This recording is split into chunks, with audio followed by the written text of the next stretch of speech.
sound, please.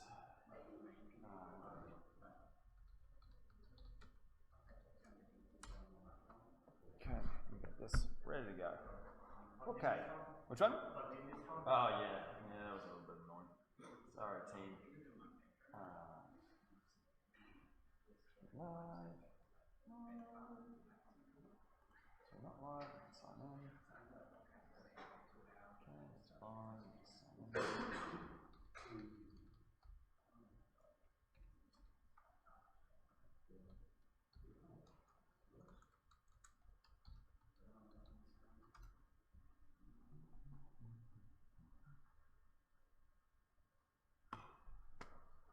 Okie dokie. I can get full screen. I can have no sound. Let's do this. All right, natural justice. We're aware in administrative law, the most important topic that you do is judicial review. It's the control of government action through using the courts to get what you want. And to do that, you do have to satisfy 5 elements. And the most important one that we have is the grounds.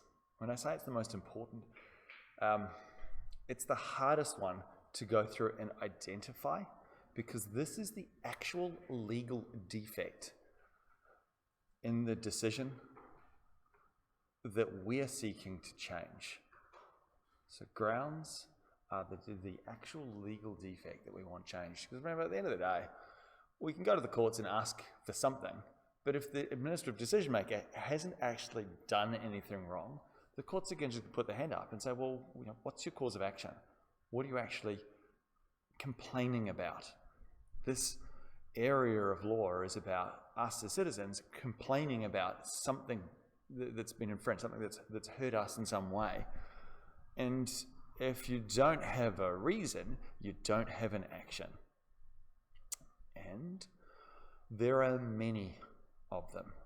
I did one of those called a little concept map. It was grounds of judicial review. I loved doing concept maps when I was a student, and used CMap. It's a freeware software, and you drew the little things, and you have little boxes, and then you have little lines that come out. So, for example, here's the cause of action, here's all the elements of that, and here's all the rules for those elements, and there's the exceptions to those things, and the exceptions to the exceptions, and it turns into this big mess of boxes all over the page. I did one for grounds of judicial review, and it just turned into this massive thing in 4-point font, because there were, I think, 19 different grounds that I could go through and identify, categorize in different ways. Some of them, though, are a lot more obscure and a bit trickier to do, and so we're devoting things into 3. There's literally 3 weeks worth of lectures on this stuff. And it's also the stuff that, to be honest, students did the poorest within the exam last year. It was really one of those things, particularly in terms of time, where people had sort of underplayed the importance of this. Kind of unfortunately, I think, because the students last year knew so much about the earlier parts stuff in the course, because we had to go over it again and again. Jurisdiction, justice, justiciability, and standing, and remedies. And as such, the grounds kind of got underplayed, which is a little bit of a problem, because often, in practical terms, it's the grounds that is the really challenging part. That's the bit that is often the battleground when things go to court. It's the particular reasons for doing something in relation to a particular quality of the decision-making process. Right, so I'm going to go and introduce you guys to some of the terms for this, and just make note when we go and have the tute for this, and we've got a tute on, today we're doing standing in the tutes, but we'll do natural justice next week, and we will have the a more detailed explanation of some of this stuff. So you find that the tutes over the next few weeks are kind of the critical ones for coming along and taking notes. And I used to say tongue-in-cheek, are we going to have a groupie discussion type tute, or do we want to have a Tom-style tute? And for those that never had Tom as a lecturer, Tom-style tutes are ones where there's a problem question and people just come and they just write, usually just writing the whole time. Look, I don't think, strictly speaking, a great way of learning, but there's a lot of content. I made the point to a student this morning in regards to natural justice. There's a lot to it, And it doesn't really kind of fit very well into what I think is sort of a single week's worth of material. So we're going to try. And your assessment will account for that as well. All right. So what's natural justice? Well, by this stage in your law degree, you would have heard this term. Natural justice is one of those terms, like administrative law and equity, trusts, that lay people don't really know and don't really understand. And in fact, I had an AAT hearing, and the appellant, I was the respondent when somebody was appealing. It's actually a child services agency determination. And the appellant was, I don't want to say raving, was strongly voicing a lay opinion that the particular matter was a breach of natural justice. And the member was, quite clear in saying, look, Dr. So-and-so, while I appreciate your concerns, natural justice is actually your right to be heard. It's nothing to do with the substantive fairness of what's happened here. If you don't like this particular section that we're talking about here, I suggest you go and contact your local member of parliament.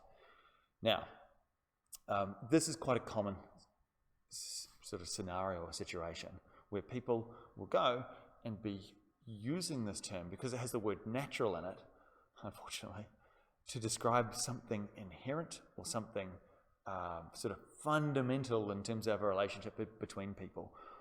It's really important for you guys to note that this is actually a legal technical term, and it is to do with the procedure, fairness of the procedure, not anything to do with the substantive fairness of the underlying issues. Okay, I'll say that again. Natural justice and procedural fairness, and the words are used interchangeably, is to do with the fairness of the process, not the underlying law or legal rights or positions, the stuff in a particular dispute. That's a really, really key thing to note in relation to this. And it's the sort of thing that you guys are probably, you've probably been exposed to at some stage. This right to be heard, this right to be able to give evidence in a matter, the right to have the rules of evidence followed. All of these things that have been developed in our legal system over a really long time. The stuff didn't crop up out of nowhere. It took a really, really long time to develop this in the British common law system. And look, it's important to note, though, that while this stuff has largely been developed by the courts, it's been the courts often in relation to the court system itself. Because, I'll just back up a little bit here. I might have mentioned over the last few weeks that in ye olden days, there was no system of appeal in courts. So a lot of the initial sort of work to do with what we now call administrative law was actually superior courts granting writs of certiorari in relation to inferior courts. It's actually against judges originally. It seems a little bit strange for us to see that now, but that's only because we have a structured system of appeals in the Judiciary Acts and the State Supreme Court Acts. And so this notion of having the sort of this procedural fairness actually came from making sure judges were going through and doing things properly themselves in the olden days. Okay, and there's a couple of key things you have to note about this particular ground, or these grounds of judicial review, and that's the balance between the fairness of the process and the need to get things done. And you hear politicians often on the right of politics, the right of politics, talking about the need to cut red tape, cutting compliance. What they're kind of meaning, even if they don't think it overtly, or certainly don't say it overtly, is that it's this idea of removing procedural rights that people have in regards to administrative decision making. That's really what this whole topic's about. It's about here's a whole bunch of procedural rights that we have as citizens, and the courts are really the gatekeepers of those rights. And we now, as budding administrative lawyers, know that we can go to the courts and to have these things upheld in some way, if procedural rights are breached in some way. But we also know, as lawyers and law students, that at the end of the day, Parliament is supreme, and the clearly expressed will of Parliament to remove some of these procedural rights is going to trump the courts. And so that's something that we sort of see this balance between the courts seeing themselves as upholders of rights, but we as the citizen know that the courts are not responsive to us, Parliament is. And so that those competing demands are things that need to be taken into account when doing things. There's a really good analogy, by the way. Do you guys remember doing statutory interpretation? Yeah, vaguely. LA3006 with Van and Nicola. And you would have maybe remembered the list of common law presumptions. Does this sound vaguely familiar? When you're doing statutory interpretation, what's the process? What's the process when you're doing statutory interpretation? I'm going to give you a quick refresher. First thing you do is look at the ordinary natural meaning of words in a document that can be modified by other parts of that instrument, statute, something in here. That's the first step.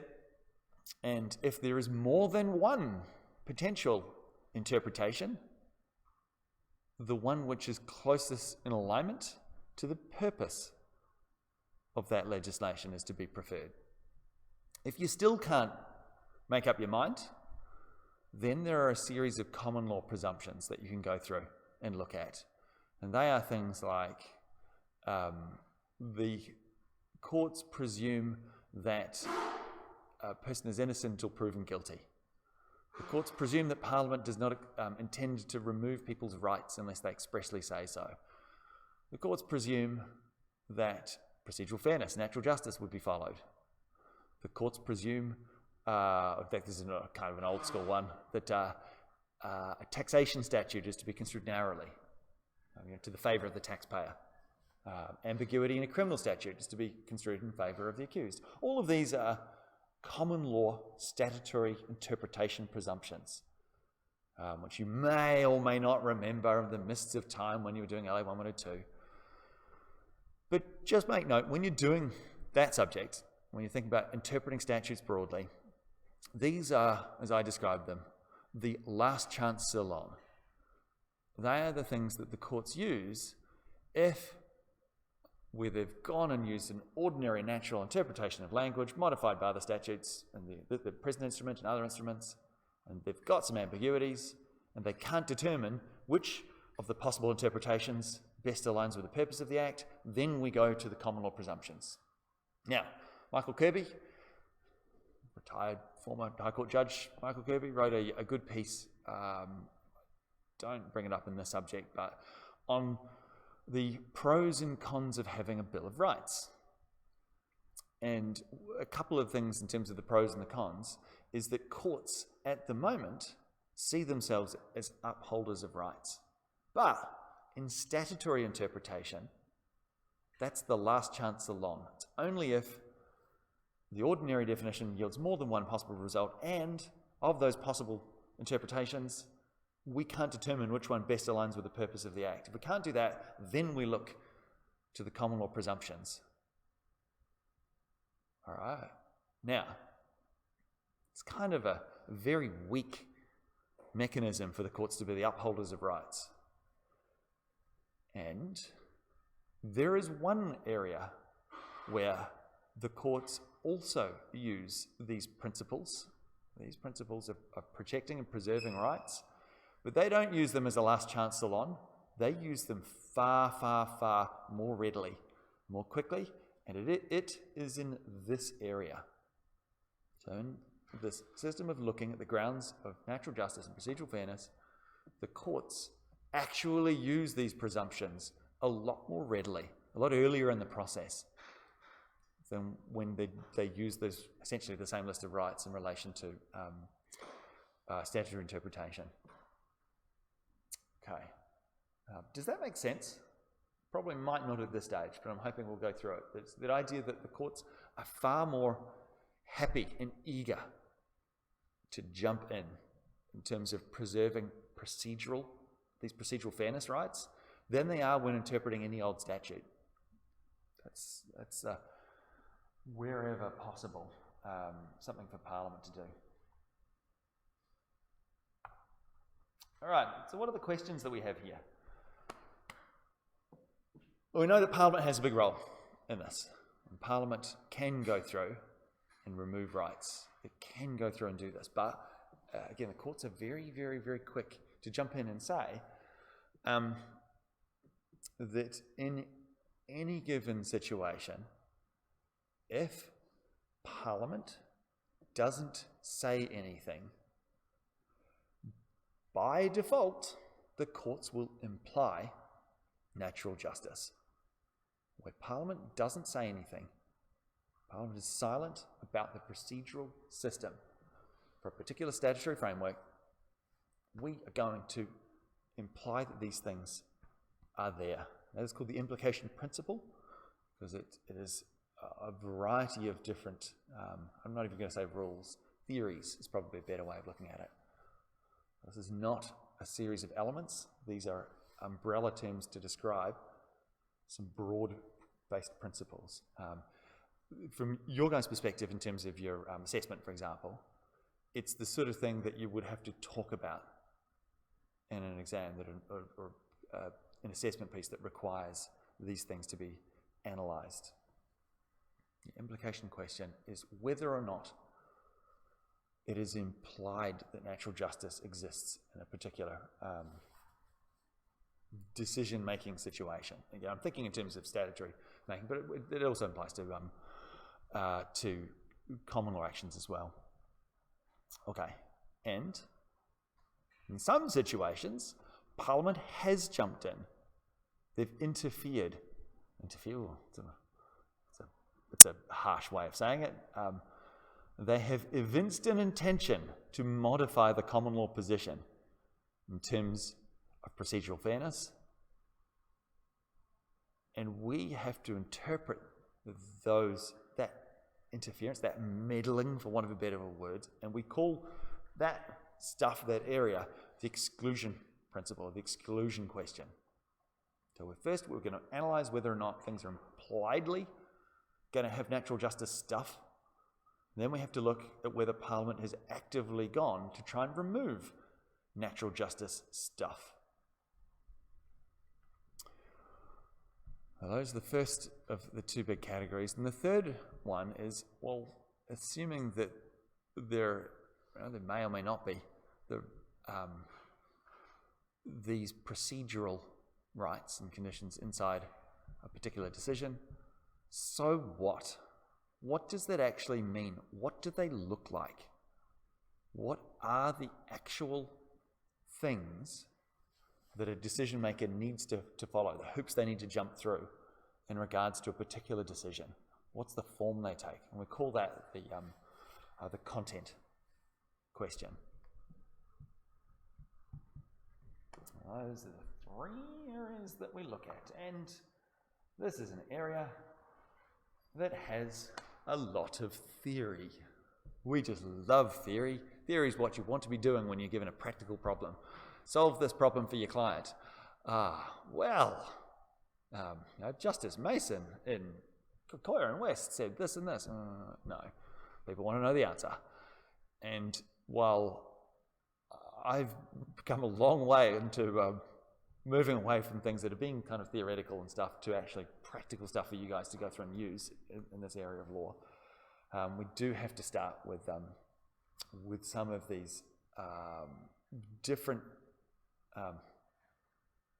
starting points in relation to, and here we're looking at the implication principle in terms of where and how there is natural justice in regards to particular decision-making process in the absence of Parliament jumping in. And so some of the theorists say that this,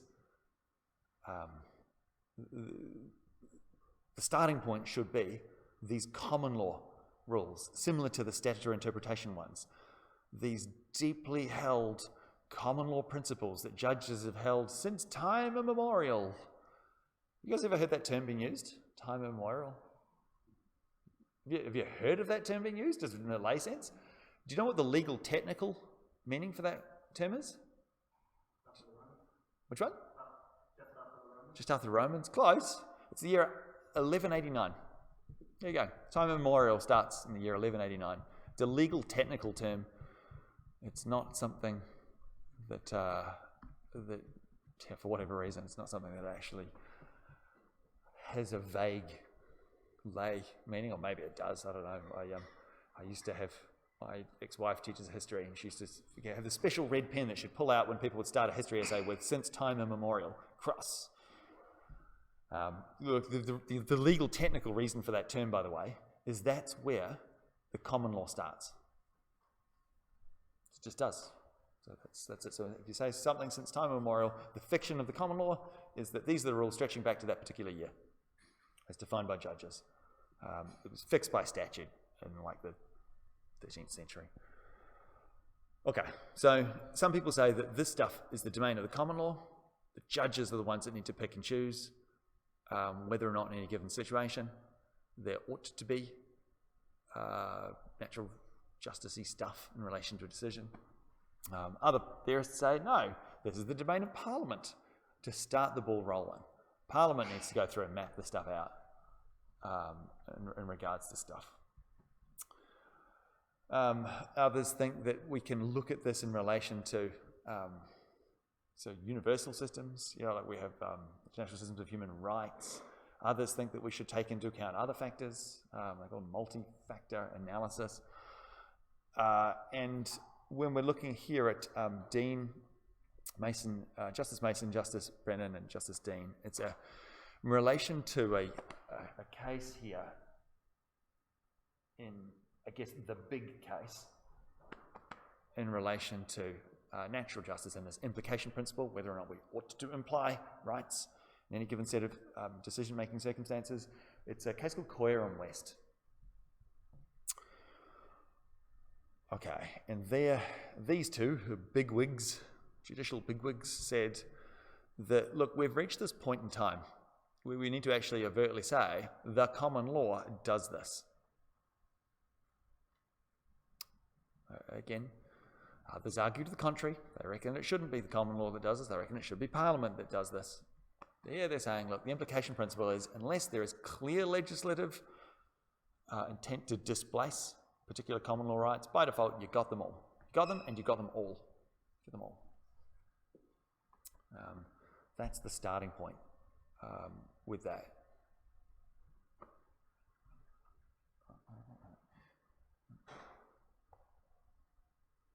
And they express this in slightly different ways. So this is Justice Mason's, who, again, I had an argument with Stephen Graw the other day about High Court judges. You guys have reached this point in time where you're going to have High Court judges whose decisions you've read. And some of them are very easy to read. Have you guys noticed this? Or particular judges will write things. In fact, I was reading one of the contract law cases, Australian Estates case, and it's written by Justice Atkinson. And she's a former English teacher. And she has these wonderful, beautiful metaphors about the sun and flowers and stuff. It's lovely to read. Another one I personally find who's lovely to read is then, I think it was Justice Mason then, but he became Chief Justice later, Sir Anthony Mason. And on the flip side of that, reading things by the current Chief Justice or her predecessor is just so hard. There are so many words. You can't do it quickly. You can't read things. And you guys, I guarantee you, when you're going through and having to read stuff, particularly if you want to get into contemporary administrative law decisions in relation to this subject, reading things by Chief Justice French and then Chief Justice French and now Chief Justice Kiefel, there are a lot of words and they refer to a lot of sources in a very, very dense tome. So set aside a lot of time if you have to read one of those. Here though, the principle here is actually pretty simple.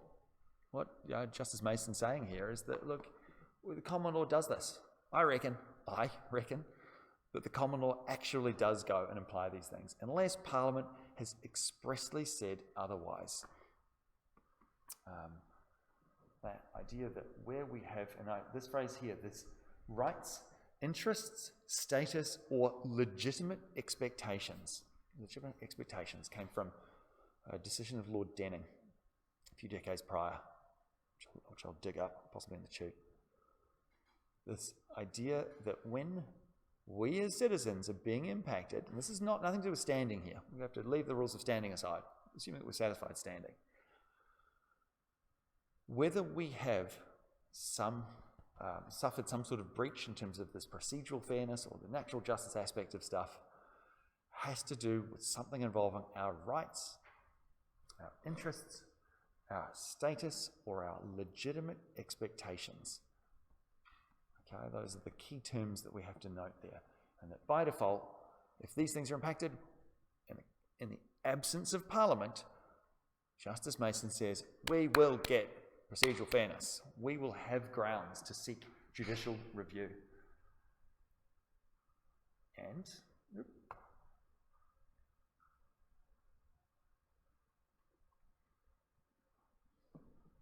I've got a wall of text coming up. This is not the wall of text, but it's expressed in quite similar ways. Again, in the absence of Parliament, so clear legislative intent, person entrusted with statutory power, and again, there's an argument that also applies to the common law stuff as well, but here, an administrative decision maker making a decision under an enactment that impacts the rights, interest, status, legitimate expectations is bound to observe the requirements of natural justice and procedural fairness. They're stating things in very, very similar ways, using very similar words.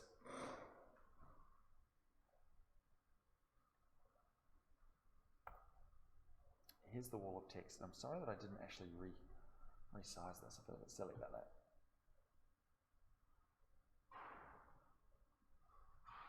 Yeah. Oh, good gracious.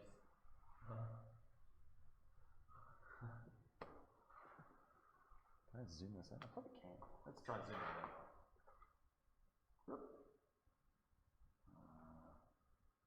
Hang on. Do it full screen. Here's me hacking and slashing this system. Full screen.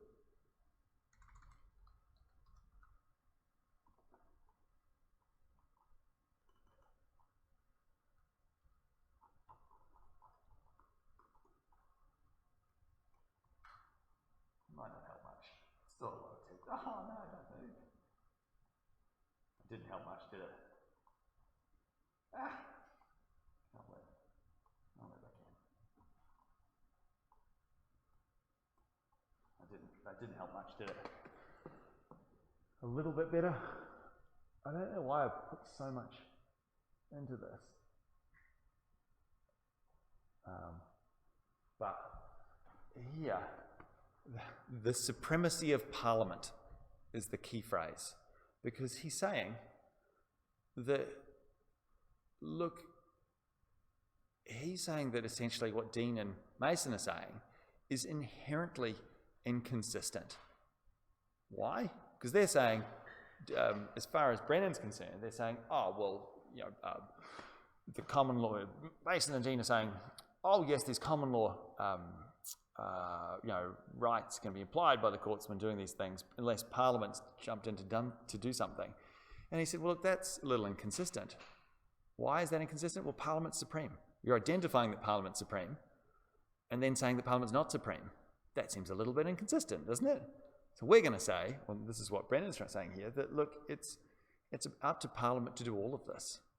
Natural justice ought not to be something that flows from the common law. It's something that should be stretched out from statute. The principles should come from really, really, really stretching statutory rules and constitutional rules in order to achieve a particular result. Sure, that may mean that it's kind of the same thing, but it's a different starting point philosophically. He's saying we need to start with statutes, We need to start with statutes, and if there are no statutes, we shouldn't be doing this. That's really what he's trying to get at here. So these are these two approaches. Mason and Dean are saying the courts exist at common law and they are the upholders of rights. And these ought to be a repository for doing this directly. Justice Brennan's saying, well, no, that's a little inconsistent because you're saying, oh, we ought to be the upholders of rights and this Parliament says so because Parliament's supreme. And then later on, Brennan's saying, well, if Parliament's supreme, we shouldn't be doing anything here. We should be using and doing what Parliament says, not trying to conjure up all of these ideas. So this is this, and here we go. He's got in paragraph 13. Question whether statutory power is conditional on the observance of the principle of natural justice demands a universal answer as a question of statutory interpretation, so of construction.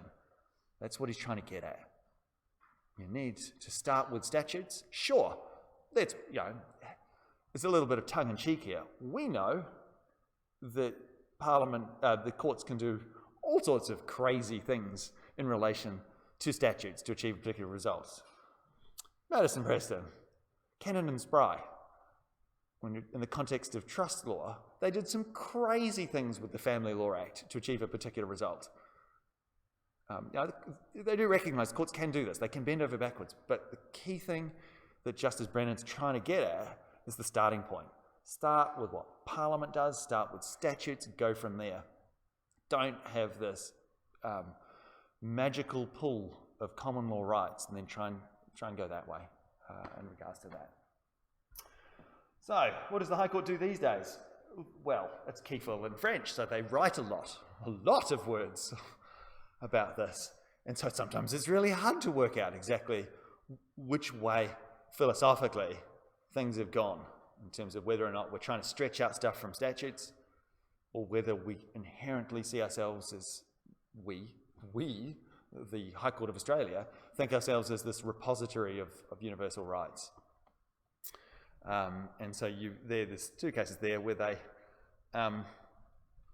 they mix and match. I just blurred the lines between this. So possibly as a theory, what have I done? I didn't switch the slide over. Sorry, guys. Whenever I do that, just tell me that I haven't switched it over. I'm just yapping away. They've muddied the waters in relation to the stuff. Look, and the reason why you do that, notice these two cases here. What type of cases are they? Yeah, migration cases. Guess what has the most complex framework in terms of administrative decision making? It's the Migration Act. And so a lot of the contemporary cases, the cases in the last 25 years, have involved migration issues because, thanks John Howard, Australia had a lot of dramas and still has a lot of dramas in relation to migration, particularly unregulated migration. What am I referring to there? Boat people. The boat people issues of the last, whatever it is, 20, 25, 30 years. And so a lot of these things involve going to the Migration Act, which maps out a whole bunch of stuff. It actually duplicates the ADJR in a whole variety of places and specifically bypasses and says certain rights do and don't apply. And so as a result, the reason why this stuff is getting muddier in terms of working out whether the courts have some inherent right to look and preserve natural justice or whether it must come from statute, the Migration Act is so complex that they can pick and choose things anyway. So in regards to migration issues, it gets really hard to try and work out, is this a common law thing or are they just liberally interpreting the statute? Who knows? And I think from your guys' perspective, who cares? Tell us the answer, Simon. These are things you need to analyse, because when you get given an exam question, you will have a situation where you will need to talk about the implication principle, where the thing is going to be vague. The question is going to be vague, so you have to say, look, is whatever the situation, is natural justice and procedural fairness implied in a particular set of facts?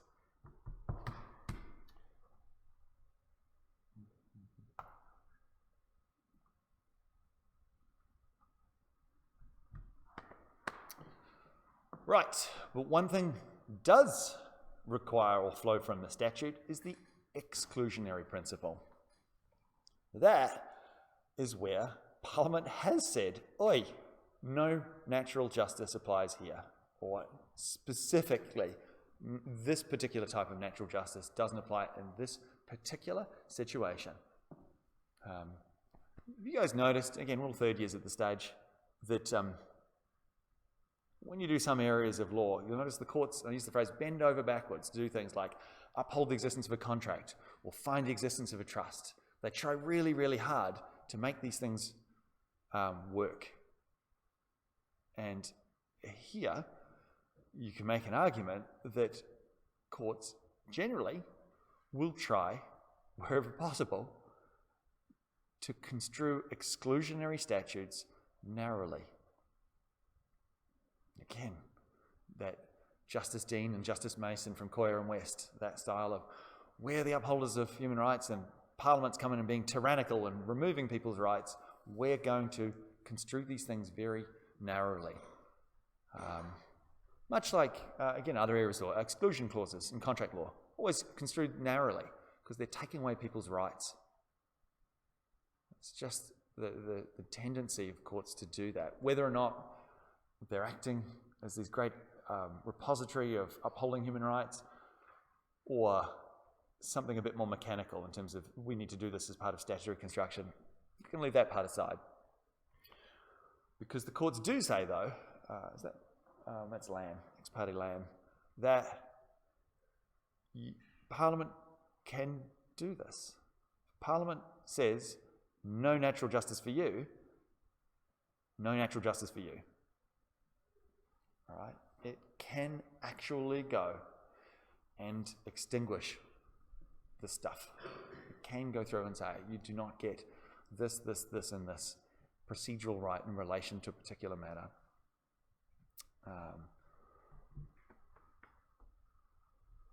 Okay. Wall of text time. You guys should have been exposed to this case already, actually. Coco and the Queen. Remember what Coco and the Queen was about? It was the listening devices.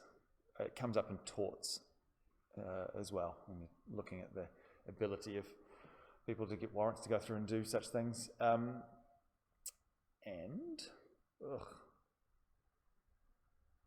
This one here. The courts, about halfway down, should not impute to the legislature an intention to interfere with fundamental rights. Sound familiar? That's an LA3006 concept when we talked about the principles of statutory interpretation. But when you're doing stat interpretation, it's at the bottom. It's the last chance salon. So in LA3006, you would have had Coco and the Queen as one of those statutory interpretation presumptions that the courts have and they make.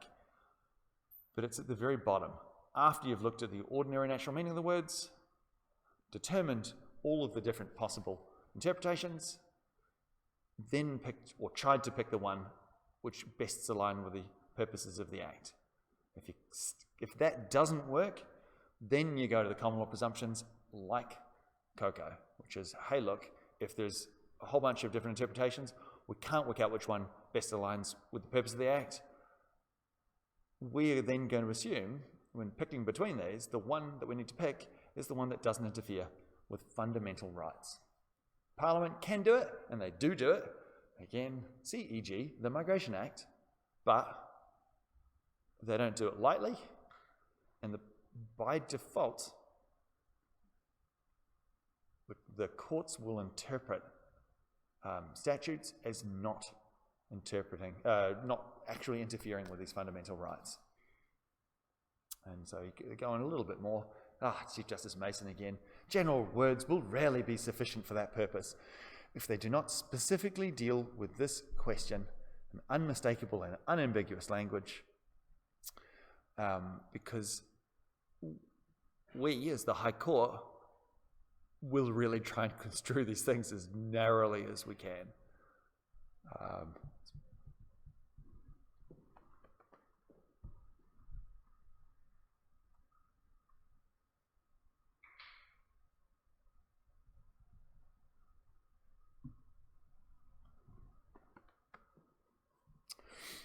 All right, principle of legality. You guys are aware in Queensland that we have a thing called a criminal code. You may have heard of it. So what Sir Samuel Griffith, in his infinite wisdom, was trying to do was trying to remove a whole bunch of common law stuff. So a person, in the words of Jeremy Bentham, can but open the book and see all of the law. That's great in principle, isn't it?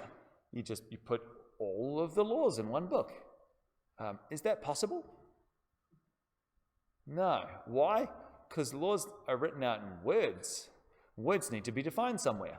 If you've got words that are defined somewhere else, either in common law or in other statutes, then that's fine. But then those statutes have words as well. And then so you have to have another thing to interpret those words, and you can see where I'm going here. You can't codify everything. It's because then dictionary makers would be the true arbiter of legal rights. They would be the ones who would actually control all the power. Going to get all George Orwellian in relation to that. Controlling the language controls the power. You have the power when you control the language. But the idea here is that, look,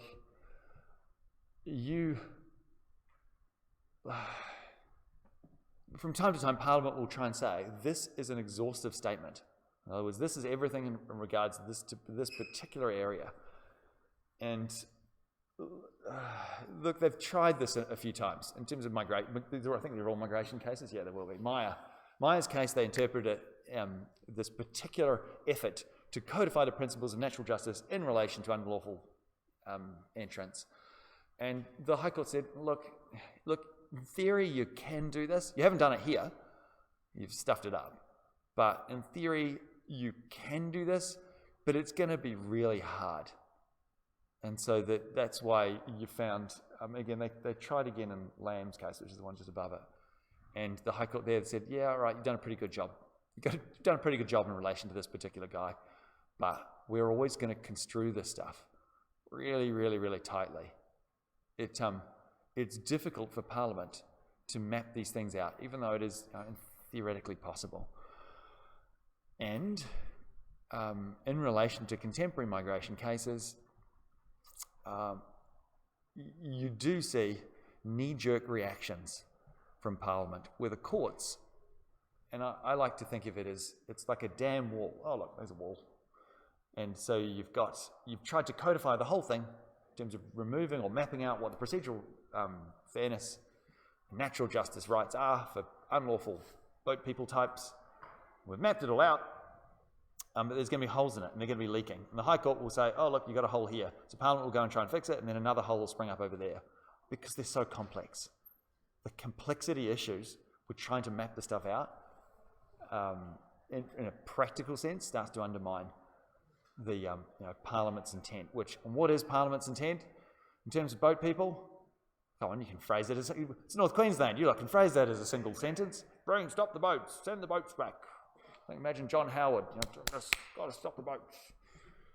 And that's fine and all as a high-level policy, but you guys, as law types, have to take high-level policy and convert that into concrete statements of legislative intent, and that's hard. It's hard. And the courts are usually not on your sides.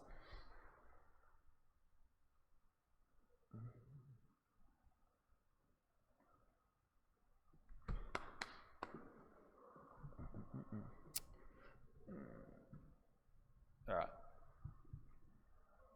So, the courts go and interpret these exclusion clauses, these bits that are where Parliament, and here, look, and these are all migration cases, so I'm really thinking the federal Parliament, but there's some of the things would apply for state issues if they're trying to stop things, particularly to do with reviews for things like development decisions, like a certain large natural resources project that may or may not be of benefit to Townsville fly-in, fly-out workers,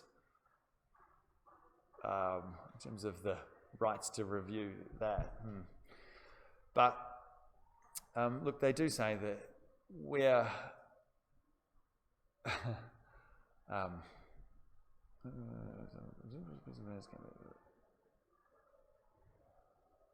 it's 10. Oh, okay. Didn't check. I'm not sure that citation's right. where you've got procedural fairness, just having a read of that. I've written that sentence. I'm going to start with the second one.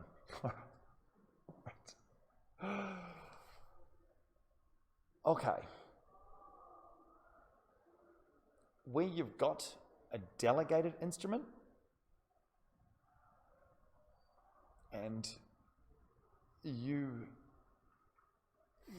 going through and creating delegated instrument. You guys know what I mean by delegated instrument. Delegated instrument, so creating regulations in terms of doing that. When you're going and creating regulations, all right, that's a function. So an example of a body that does that is, say, the Townsville City Council. All right, Townsville City Council is going and needs to create some parking laws. Say, for example, they want to change their the gazetteering, where they want to charge people parking. They have power to do that under the Transport and Other Road Users Management Act.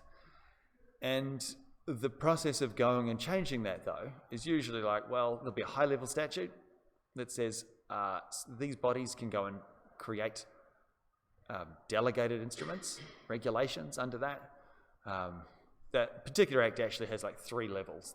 You have the main act, and then you have another reg under that, and that gives power to lesser bodies to do it. And what you find is with those instruments, the top level one, so the Transport and Other Road, the TORAM, Transport and Other Road Users Management Act, says you, as this delegated person, can pass these bylaws and pass these regulations, and they can have fines associated with them. You can get parking fines. The maximum parking fine you can get is something crazy. It's like 100 penalty units. So it's like $13,000 or something. And so then the regulations will come in and say, oh yes, we give power to these other bodies to go through and do that, and the maximum they can charge is 10 penalty units. And when the council comes and does theirs, they charge 0.8 penalty units for parking in certain places, about $80. Okay, but just make note, when bodies are going and doing that stuff, by default, you don't get procedural fairness rights. Why would you? When the council's going through and creating delegated instruments, you don't get those rights in relation to that. So by default, the courts just assume that these rights, in terms of going through and having systems like that reviewed, don't exist. That would be a horrible clog on government if a concerned citizen or some person who has standing in relation to parking fines changing can step in and say their procedural rights have been breached in regards to this stuff. The process of doing that is inherently requires these things to not have that right as part of it. I think, and if a particular statute only works in a particular way, so I'm thinking here things like the ASIO, right? There are going to be certain aspects of the statute, the Intelligence Act, whatever it is, that sets up that particular body, that just in its very nature, you can't have procedural fairness stuff in relation to it. This is largely, for that top one, in relation to things like criminal statutes as well. That there's an aspect of doing stuff that, the accused always gets all sorts of rights in terms of hearings and this, that, and the other thing. But there are going to be certain points where you can't, they can't, these procedural fairness things are mapped out. But if something in core or inherent to that legislation means that you can't go through and say that my right to be heard is somehow infringed, it's not going to work. Things that are done in secrecy and in silence, and things like the judiciary acts, things that actually involve the system. Here I'm thinking in terms of the criminal law, that them going and doing stuff, you won't inherently get this right for their procedure to be fair. You do get rights under the things like rules of evidence and other bits and pieces, but they come from elsewhere. Otherwise, everyone would do it. I didn't explain that very well. I don't think of a better way of explaining that. I think it's probably best to think of it in terms of statutes that fundamentally you don't know about. And I think the information gathering, the intelligence services, your military stuff, you don't get a lot of natural justice things in regards to the Army Act in wartime, because you can't. You just can't. It's an inherent part of that piece of legislation. I think I might just pause it there for a bit, because we're going to start on the content bit next. So I'll put the thing on hold. We'll take 5 minutes. 5 minutes. 5 minutes. Let's put this on hold.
do this. So, all right, whether or not natural justice is in or out, we don't care from this point. The content rule is about what natural justice actually entails. All right, and this essentially falls into two components. One of them is much larger and more complex than the other. And the first, much more complex one, is the right to a fair hearing. A lovely little Latin phrase, I'm not going to try it out. It'll just sound a bit silly. That's the one that you, in most situations, are going to be analysing. It's the right to a fair hearing. Right to be heard, but to be heard properly. Reduce evidence. Have it been taken into account. But the second component is this rule against bias. That is the right to have the decision maker and the court not have inherent prejudice against you as the person bringing the action.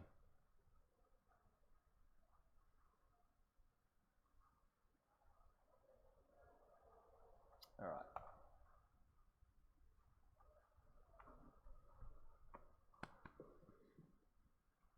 Oh, I've got a ye-old quote from this one here. The laws of God and man both give the party an opportunity to make his defence if he has any. I remember to have heard it observed by a very learned man upon such an occasion that even God himself did not pass sentence upon Adam, for he was called upon to make his defence. It's an old school line. It basically says people inherently need the chance to defend themselves, to produce evidence, to actually bring an action. It's really, really bad to not allow that.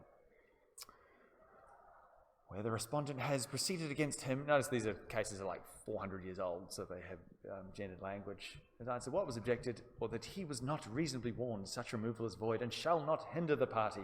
Such removal is against justice and right. A removal without hearing the party removed is bad. For those not in the room, the issue at stake here is that having a trial in your absence, in fact, I don't know if I've got the quote yet, I don't think I do. It's a guy called Sir Roger Casement, I think it was an Irishman who was hanged on a comma. Yeah, that's there. So we're trying to work out for this old piece of legislation, when I say legislation, it was handwritten, and whether or not it said a person who was found to be committing acts of treason against Her Majesty's subjects or other allies in Her Majesty's realm or elsewhere. And they had to work out whether there was a comma in the right spot. Because if there's a comma, he was going to get hanged. No comma, it gets off. And so they went and delved into the ye-old crypt where they kept all of the old documents. Sure enough, found a comma and got him hanged. However, one of the things that he'd noticed, and it's kind of a funny quote, is that, looks like they appear to have had a trial in my absence. They've found me guilty in my absence. I request that they also hang me in my absence. And it's not a particularly funny.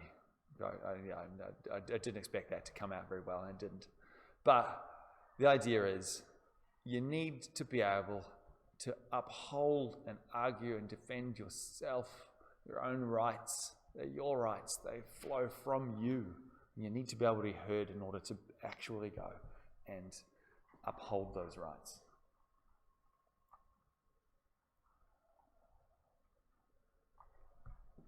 Okay, there are 6 of these things, and yes, you would be wise to make note of these 6 things when you're answering hypothetically something like an exam answer. You probably need to talk about all 6 of these to some extent. Decision maker has to give an appropriate amount of notice. What is the conventional amount of notice that things give? Usually it's 14 or 28 days, depending on the type of decision, but it's a common law rule as well, in terms of the length of time that a person needs to be able to do stuff. And obviously that's going to change depending on how complex the thing is. Decision makers have to actually give the information. We'll do an entire week actually where we do freedom of information. And so we'll talk about this and the ability for you as a citizen to get the stuff that the decision makers used to make a decision. You have to be given an opportunity to address the issues. It's not strictly speaking the same as an opportunity to have a hearing, but you have to have some chance to actually throw up some sort of argument in some way, in some form. Ensure a right to legal representation. So here what they're saying is that, look, in matters that that are important, you have to have the opportunity to get legal representation.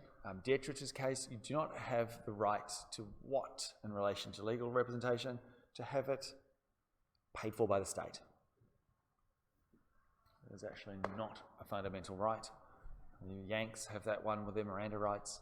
A lawyer will be provided for you. That is not the law in the Commonwealth of Australia or the state of Queensland. Ensure right of cross-examination, again, not a hard and fast rule. We'll talk about that in a minute. And providing reasons. One of the things about decision-making, the decision-making process, is that it's the case of getting a whole bunch of evidence, weighing it up, and explaining how you had a particular, made a particular decision. That's different from that second option here, just disclosing the material that they're using to make decisions. This providing reasons is a critical function in government. It's a critical function of administrative law. And you guys, from a practical task, a practical perspective, that ability to go through and look at these reasons is a very, very core function for you as solicitors, because that is where, when you look at reasons, that is where you're going to be trying to pick holes in things. Once you've known enough stuff from this subject, you should be able to have scenarios where you're picking holes in reasons that have been supplied. I do have one, again, it'll come up for the FOI, and I give my FOI request, which I did for my brother many years ago, and it came back saying, it's quite cute. I went to open the file, the voice recording of this transcript when they did an interview with him, and it came up, Windows Media Player doesn't have the correct codec to open this file. And then the reasoning at the bottom was, I'm not kidding, as the file cannot be located, or as we couldn't open the file, it doesn't exist. I'm like, what? But at the end of the day, they had to give me reasons for their decision. The reasons were insanely bad, but they still had to supply them. Government agencies have to do this when they're going through and making decisions. And so that's a key thing to note when we get to freedom of information. So, starting with the first of these six, prior notice. First of these cases I find kind of funny. It's the Corinthic ex parte polemis. It was from the Thames Magistrates Court. Basically, a guy had to rock up, was given a notice to appear in the Magistrates Court for an issue in regards to the boat sailing. But it was given to him, I think at 11:10, and the boat was sailing at 2. That was the length of time that they were given. He was given in order to, for him to create and produce and submit an effective defence to a matter. Given 3 hours, and they're the court. They kind of got laughed at by the courts, and they said that, look, that's clearly, that is 3 hours is manifestly inadequate time to be able to organise your life. Really, what that's supposed to say is organise your life, and to be able to organise your life to such for you to be able to produce an appropriate and adequate defence, or response, I should say, to a particular matter. The first aspect of the content rules, this right to a fair hearing. First one of these is that you have to have time. You have to have time to go through and do these things. Now, a lot of the statutory frameworks will say you have X number of days. Those that have done civil procedure will know that days start on the day the thing's produced and go to the end, and then there's an extra day if it's a public holiday and so on. There's a statutory rule for doing that. It's in the Acts Interpretations Act. I had a kind of hilarious one. It's not really hilarious. Involving spur. What's spur? S-P-E-R. What is that? Budding lawyers of Queensland. What is spur? Where you pay fines. It's the State Penalties Enforcement Registrar. If you are doing anything low level in the Magistrates Court, you will get to know spur a lot. They are the body who is responsible for deferring fines. They're the ones that come and collect money off people week by week, or month by month, or getting money out of people. And I had a matter where I got a very a small fine turned into a very large cost order, and it got referred to spur. And a letter was generated on the 7th. Let me get this right. 7th? Yes, it was generated on the 7th, but it was posted on a Friday from Brisbane on the 20th. And it said, if you do not pay this fine within 14 days of the note of this letter, we will suspend your license. What is a substantive problem with that? The letter was dated the 7th, posted from Brisbane to Townsville on the 20th, which was a Friday, saying, if you do not do this within 14 days. And I went and thought, that seems like an affront to natural justice and procedural fairness, and went and looked at the Spur Act. And no, that's actually what's written in their statute that says that the penalty can be done from the date of the notice, the date of the notice. And I thought, I'm probably not the first person to raise this particular issue, but it seems like an extremely small amount of time for one to prepare adequate notice of a defence or response to it. Meaningless, actually, in that case. But that's your stat rule. I couldn't really do much about it. Pay your money, Mr. Walker. Lose your licence. Also make note, if something like that happens, even though it can be completely outside your the scope of control and fault, you are strictly liable for it, and you must declare it to the court when you apply to become a solicitor. So all of your Spur records have to be supplied, and they will look at them. And people often ask me, how many is too many? And it's the number of pages. They will literally not read the stuff unless it's like 7 years in prison for GBH. Now, that's probably different. But usually in terms of fines, parking fines and things that have gone to Spur, speed camera fines, demerit points, if it's multiple pages, that's where you should start to be a little bit worried. Why is that? Because that's a demonstration of a lack of adherence to the laws of the state of Queensland and the Commonwealth of Australia. That might prejudice your admission. A couple, not at all. Okay, right.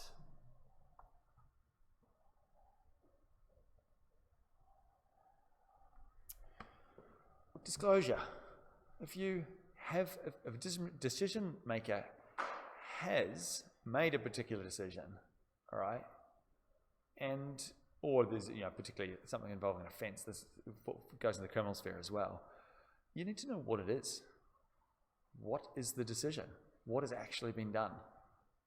If you don't know that, that's going to breach this right.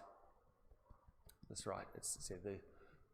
When we're thinking about natural justice, and it can be helpful to think of this as there are 5 grounds to judicial review.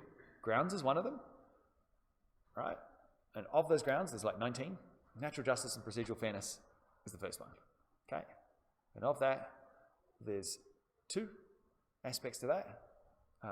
The right to a fair hearing, the hearing rule, and the rule against bias. And here we're looking at the hearing rule, and it has 6 things in relation to it. And this is why I say with admin law, it's one thing, judicial review. You just have to know one thing but there are lots of little rules and sub-rules and sub-sub-sub-rules. And so it's trying to store this hierarchically in your mind can be a little bit tricky, because it's very, very easy here, for example, looking at any given slide, to just go, well, where the heck are we at? How does this relate to anything? So start from the top. Judicial review, core function of administrative law. There are 5 elements. We are looking at grounds, which is the 4th. You have to have one of these.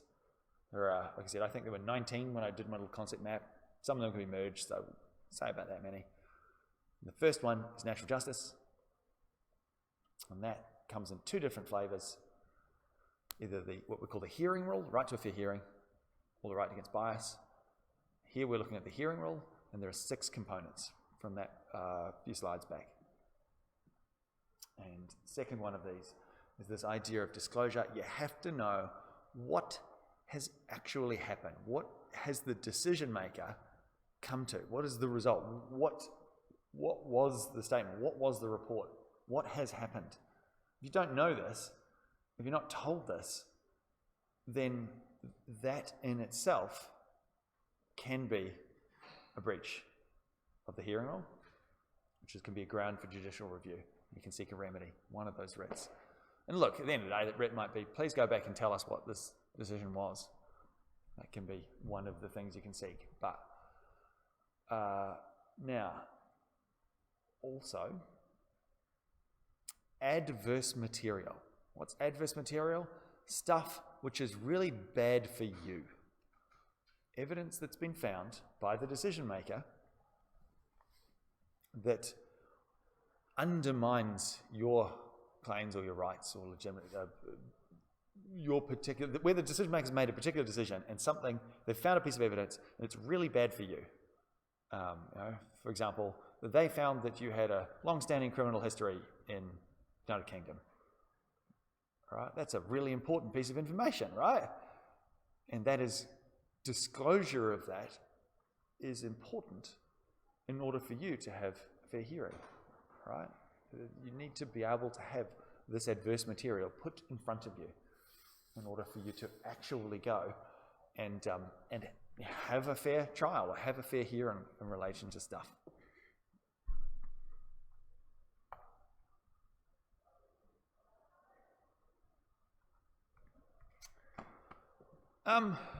But if you're a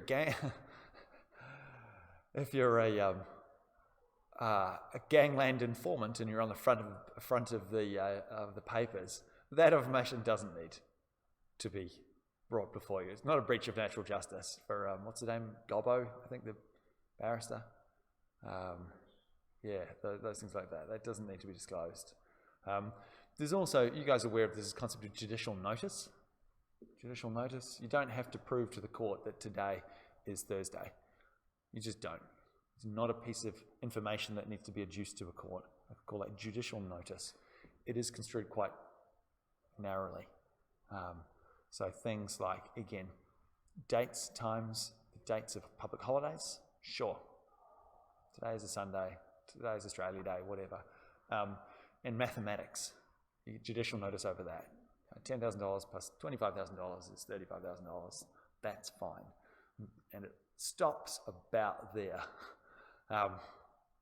Geography as well. Geography and the limits to jurisdiction. That's judicial notice of that. Okay, so you don't have to disclose. It's not a breach of natural justice. It's not going to be an affront to the hearing rule to not disclose that stuff.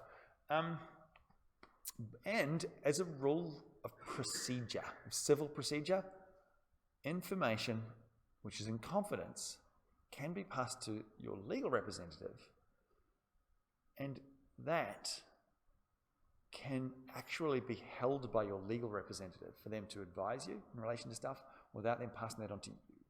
That can actually be done.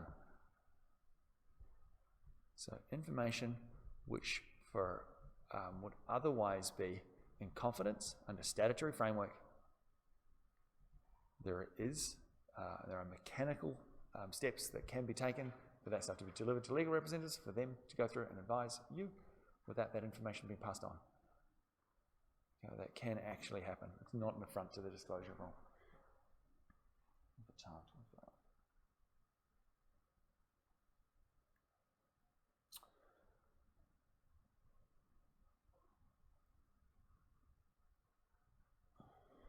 All right, do you have a right to have a hearing? No. What's a hearing on the papers? Anyone heard of that term before? If you rock up to your QCAT matter, or you rock up to the magistrate's court, that's a hearing. Face-to-face hearing. Hearing on the papers is where both sides submit their argument and their evidence, and the judge looks at it in her or his leisure. That is a hearing on the papers. It's not a face-to-face hearing. It is just having the information from both sides and all the evidence put together. There's no calling for witnesses, there's no cross-examination. Here's my stuff, here's their stuff. I'm going to read both and come to a particular result. All right, in terms of hearings, that is actually sufficient as a starting point. The starting point, that's where, that's what you get. But, and the High Court here is sort of saying that, look, that is the starting point, but there are going to be some situations where you're going to have face-to-face. So, pardon me, criminal matters, most of them will have things done face-to-face. Why? Because the rules of evidence say you have to call witnesses, and oral testimony is to be preferred. Oral testimony is preferred in criminal matters. That's just the nature of the beast. And the court say hearing on the papers is okay unless there's going to be problems. And those problems usually involve witnesses, and they usually involve witnesses giving evidence which is going to contradict. So from a practical perspective, you guys may or may not be aware that in civil disputes, the parties try to actually map out facts that both sides agree upon. Okay, so in civil disputes, the parties try to map out facts that both sides agree upon, because it just wastes everyone's time if you have to rock up and you're arguing about particularly minor things. You're having to argue every little point. And look, to be honest, if things like that come up in civil matters where both sides have got radically different stories, usually the judge is going to look at those two things and say, somebody here is telling porkies. And they will often pick the one that they believe is the more credit-worthy or trustworthy. How do judges determine that? Usually through having oral testimony, all right, and listening to cross-examination. Now, when I say the judge listens to these things, appreciate that in civil matters, we don't usually have juries. What's the only type of civil matter where we do have a jury? A little piece of legal trivia. No? What's the only civil matter where you'll have a jury in? No? You guys don't know? It's defamation. Defamation, usually a 4-person jury. So, in all other civil matters, the judge acts as both arbiter of facts and arbiter of law. Now be careful when they go through and they map out their judgment, saying what they thought the more trustworthy witness is. They do. They say, look, I much prefer the testimony of this person to that person.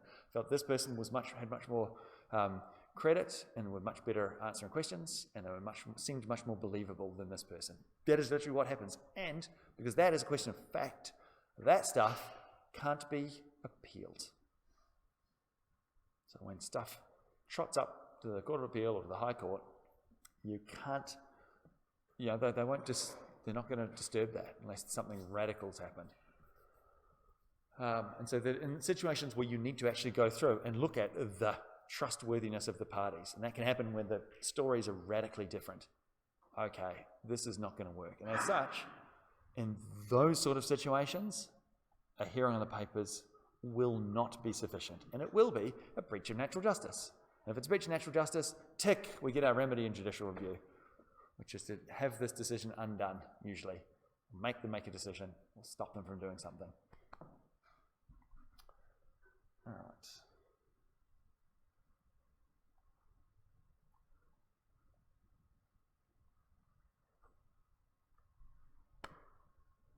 Legal representation.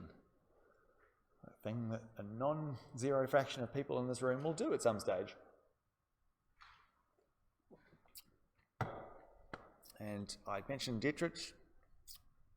Yeah, Dietrich and the Queen. You probably do this in LA101. Sorry. You definitely do this in LA1101. There is no absolute right to legal representation. Free legal representation is not an absolute right. But courts, in practical terms, will adjourn matters for people to go and seek legal aid. Now, there have been murmurings about this happening in Queensland. Certainly it's a thing I've noticed that happened in Victoria, where legal aid say things like, we'll only help you if you do what? Plead guilty. We'll help you to reduce your sentence, but we're not going to help you unless you plead guilty. If you want to plead not guilty, you have to go and find your own legal representation. That's a real thing. That's a real thing. Legal aid's expensive. It's a thing that comes up. And so here, what the courts have said is, look, in terms of natural justice, not having legal representation is not usually going to be a breach, all right? But in situations that are very, very difficult, involve complex issues of fact, complex issues of law, and particularly in a situation where a person is going to be massively adversely affected. So, a person that's going to be massively adversely affected, by logical implication, what does that mean?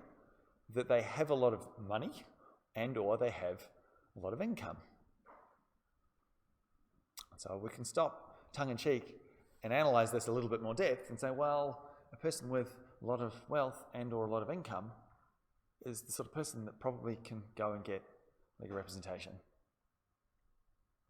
And so that's what they say. Look, in serious matters, can be a breach of natural justice. But we don't fundamentally give people in Australia this right to a solicitor for matters.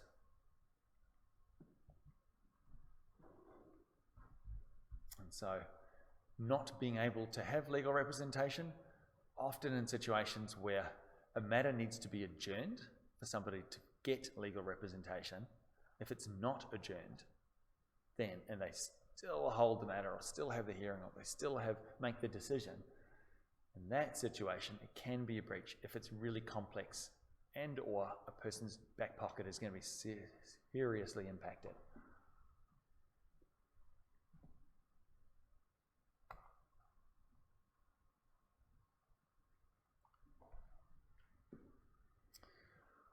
Cross-examination. What's cross-examination? Somebody different. Questioning a witness. Yep. So one side, we have an adversarial system, right? So in criminal and in civil matters, each side trots up with their own witnesses. You have found them, you are usually paying them, and you want them to come and give evidence, usually evidence that's favourable to your side, right? Makes sense. And so when witnesses rock up, either for the defence or for the prosecution, or again, civil matters, the applicant or the plaintiff and the respondent or the defendant, you will rock up with your witness and you will get them to talk. And they will tell a story. And they will tell a story favourable to you, obviously. Or so you would think. Sometimes your own witnesses can just go AWOL and say all of the terrible, terrible things that just completely buries your client. Can happen. Generally, though, you brief them and say, can you talk about this and this and this? Can't give them something to read, not allowed to do that. But you can tell them, and guide them in the questions, how they're going to do it, right? Now, once your witness has given information, the other side has the opportunity to go and cross-examine, to actually go and ask questions of the person giving testimony. Now, what and how this works, again in a court, and here I'm thinking like a criminal matter. If you're in the district court and you're charged of grievous bodily harm, you're in the district court, you're the defendant, and you've found the prosecution, for example, they've found a witness saying, you have gone and you had the knife, and the accused has the knife, and the accused was swinging around, and the accused slashed me. That's fine. You as the defense barrister rocks up, and you will ask questions to that particular person. You're allowed to cross-examine them about particular aspects. And one of those things you guys, I don't know, you guys probably haven't done advocacy. You should do the advocacy subject. It's excellent in the middle of the year with all the judges and barristers. Very, very, very good. One of the things they say in terms of cross-examination, golden rule, is ask closed-ended questions. Why? You only want them to answer your questions, your leading questions, with yes and no answers. Were you on drugs?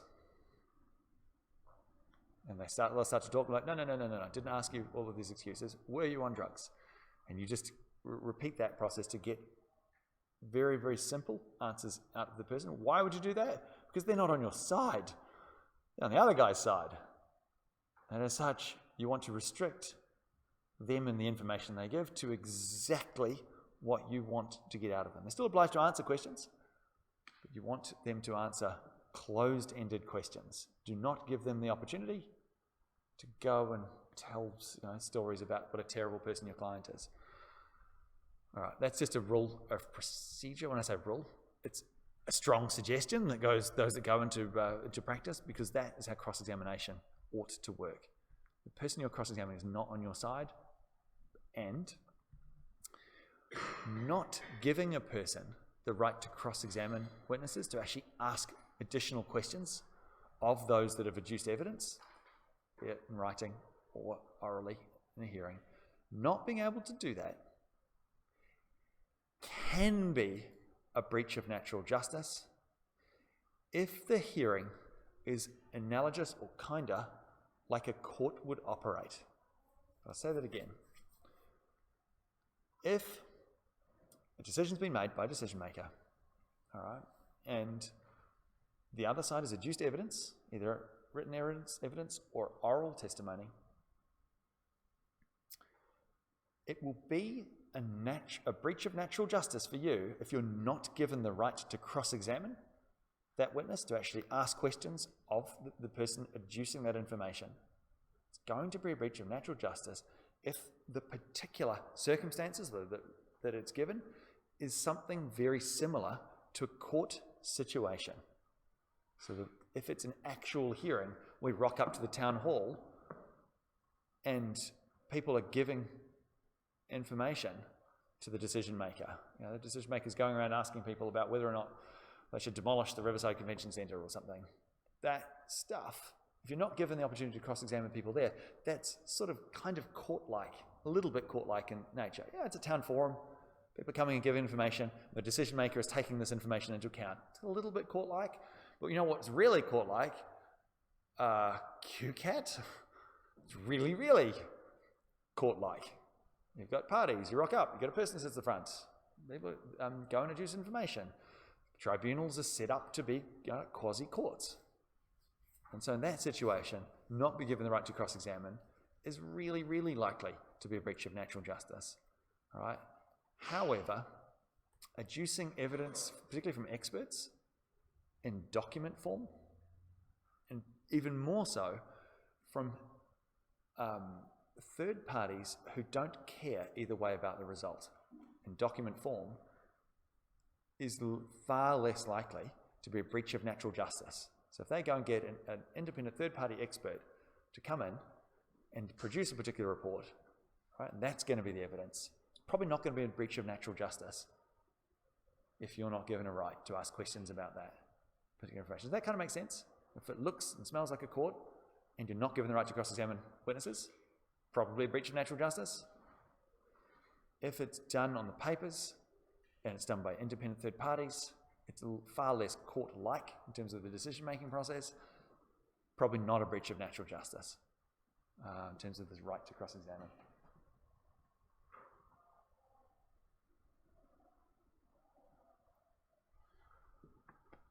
Okay, statements of reasons. Oh yeah. In the common law, and this was, is it Gibbs? 86, I think it was Gibbs. Good old Gibbs, good old Gibbsy. he said this, was it Gibson? No, it might have been Brennan actually. It was a very, very serious, no-nonsense sort of a response in this Osmond case. And they said, look, the common law actually says you don't get a right. There's no right to reasons for a decision maker in the common law. Never was, never has been, not going to imply one. And by this stage, remember that the ADJR had been in operation for 11, 12 years. No, we're not. The High Court is not going to entertain that idea, that inherent need for people to have the reasons for a decision maker. All right? And they said there, look, unless there's some special extenuating circumstances that require that, but usually you don't. And so what that means is that reasons, when you're doing common law actions, there's no natural justice that's required if you're taking a common law constitutional writ, seeking those things outside the scope of the ADJR. No common law rule that applies. But under statute, yeah, you do. You've actually got to go. It's actually a requirement of decision-making process for the reasons in the Acts Interpretation Act. Yeah, down the bottom, down there. It's actually in the AIA of all places. I don't know why. It says decision maker must set out the reasons for the decision. What evidence did they rely upon? And how did they weigh those things up? We think that this, and this is important, and this, and this is not. That's our reasoning. It is a requirement under the AIA.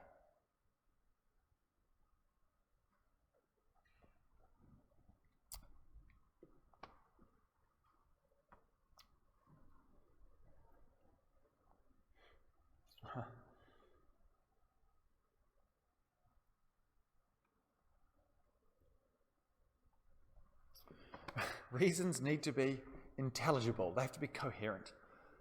All right? And they have to actually follow the points of evidence. If we say, oh, here's our bits of evidence, and here's our reasoning, and here's our conclusion. What? And this doesn't follow this. It's like reading your guys' IRAC answers for things.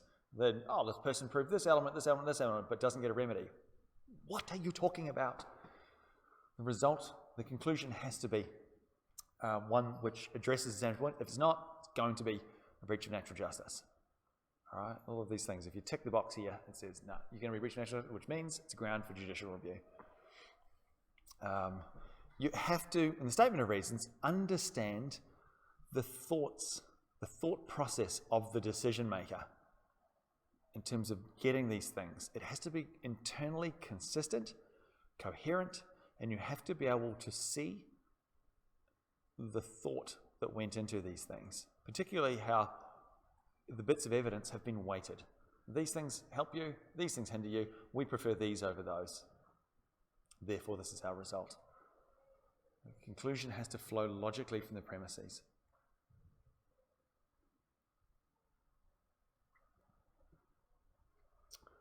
All right, and the way these things are set out these days, the government departments are actually pretty good at doing this, where they will state this fact, this fact, this fact, this piece of law, this piece of law, this piece of law, and have them as separate paragraphs. Those one person in the room, is anyone else doing contract law?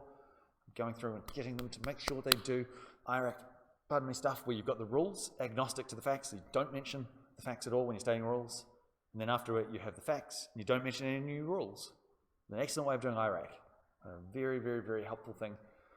Sorry I didn't teach any of you guys in first year, but these guys get the benefit of going through and doing that because it makes your life so much easier later. And that is why government decision makers do this exact same thing.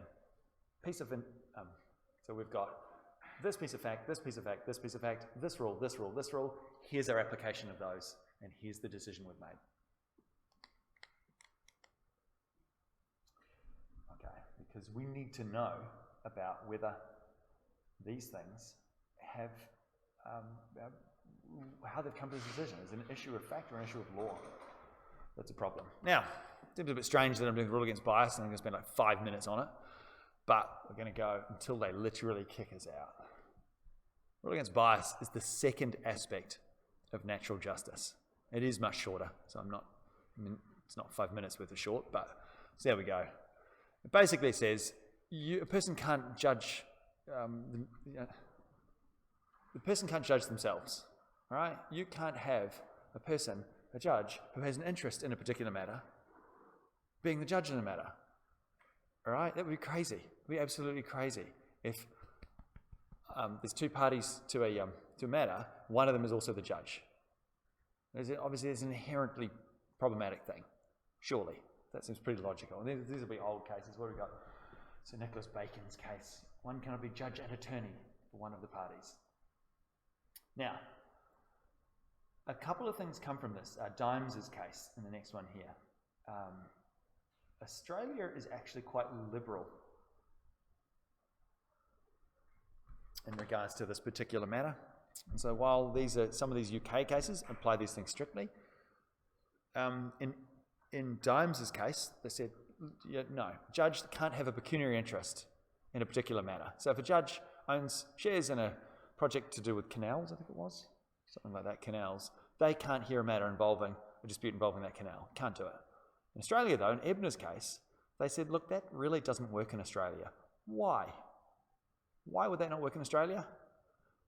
It's to do with your superannuation scheme and your super system, because you're always going to have an interest in some matter, in some aspect of Australian public companies. Of course you are. You guys have got super accounts. You're going to have a pecuniary interest in the ANZ and in the NAB and in the CBA and in all of these things. Sure, it's only a little bit, but you're always going to have this connection. Sorry, always. Many situations going to have this connection. And they've even stretched that out further to say, look, even if you actually individually held packets of shares in a particularly large entity, that's actually okay. So Australia has a much, much looser position for this rule against bias than the UK does. Much, much, much looser. And when we're interpreting these things, just make note that they separate these two things into two different categories of bias. Actual bias, where a person's mind is actually going to be influenced by a particular result. We do accept and we do understand that that's problematic. All right? That's if you can actually prove that a particular person is going to be swayed, or the decision's going to change in some way as a result of having some interest in the matter. That's the straightforward one. But we have the second one, which is actually to do with a reasonable third party. If they would think, and this is this key thing in terms of the bias rule, if a third party would think a party would have changed their mind in some way, then that will trigger the bias rule as well. That is going to be a breach of natural justice under the bias rule. And that's what Ebner, they talked about, High Court talked about in that case.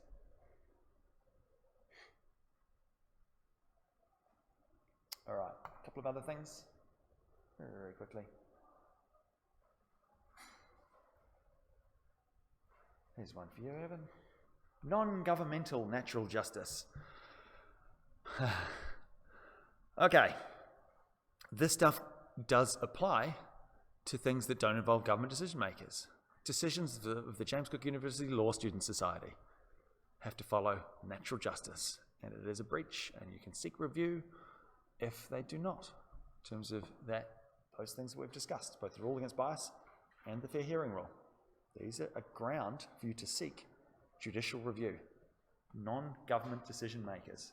It can and does apply to the process of incorporated associations and other statutory non-government bodies. Okay, but again, they've used the same phrase.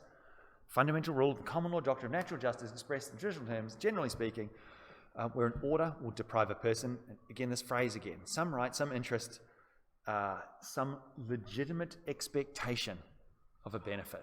We actually think we're going to get some sort of benefit. Then you need to know what it is that's happening. You need to have this opportunity, both in terms of having a hearing, and those 6 aspects of the fair hearing rule, and you need to know that there's no bias. The person who's making the decision doesn't have this inherent either actual or an apparent bias or apparent interest in regards to the particular matter that's been done.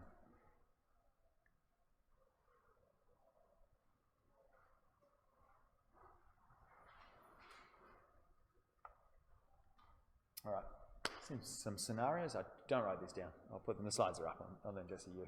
But I probably will go back to this Peterson and Prossman Golf Club, because it was a local case, well, local-ish case. It was heard by Justice North. But certainly, natural justice in expelling people from clubs And you'll note that courts don't like delving too much into the internal rules of entities. They don't like doing it. They don't like universities delving into the university policy library to work out whether a person is going to be kicked out of a PhD or not, or for you guys, whether your grades can be changed or overturned. They don't do it. They do it only very reluctantly, but they will do it. And the grounds you can do it are things like natural justice. There's a way you can go and try and get stuff. But from time to time, it will happen. People with either a bit too much money or a bit too much time on their hands, decision to deduct championship football points from a team where the procedures weren't followed. It didn't allow parties to adduce evidence. Internal regulations and what's the one at the bottom? The expelling people from clubs. Just make note, these things can happen in relation to professional bodies. What's the professional bodies you guys care about? The QLS. The QLS rules. Now, very unfortunately, dealing anything with QLS involves a certain degree of caution, because QLS have all of the lawyers. All right, last slide. Oh, almost 2 seconds. Last one is that courts aren't going to grant an order for a breach of natural justice if it's not going to do anything. So what? Your procedural rights are breached, no one cares. Or there's no practical change that's going to come from a writ in one of the orders as a result of this particular breach. There's nothing substantive that came from it. And I'll leave that one with you guys, and we'll scuttle out of here.